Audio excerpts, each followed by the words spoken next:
Do you know this war has been going on in Ukraine since 2014? 8 years. 8 years Ukraine has been shelling the people of Lugansk and Donetsk.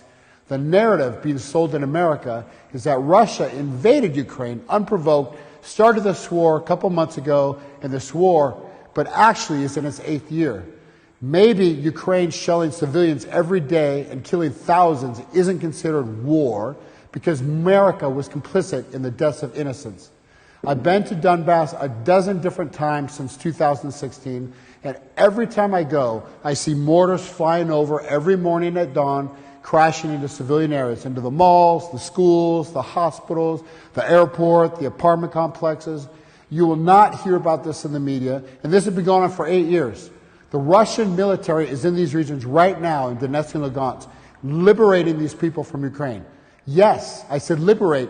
In the eastern parts of Lugansk and Donetsk, it's the first time in 8 years they don't have to worry about being bombed. So how did this war really start 8 years ago? Well, in 2014, the CIA helped stage a coup in Ukraine to oust the democratically elected president of Ukraine, Viktor Yanukovych. The subsequent Western puppets that were installed pulled Ukraine away from Russia.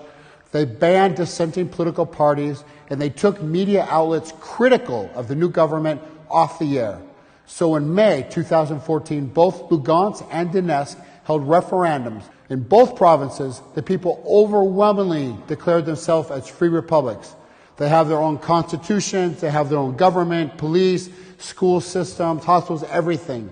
Ukraine did not acknowledge the will of the people and instead began an 8-year military campaign of bombing these people that has killed thousands and thousands.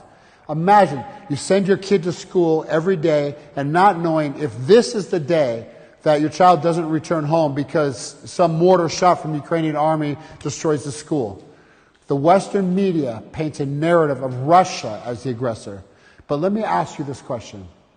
Who's going to save these people of Donetsk and Lugansk? For 8 years, the U.S. claims to be a beacon of democracy, and here are two republics using democratic devices to achieve their sovereignty, not violence.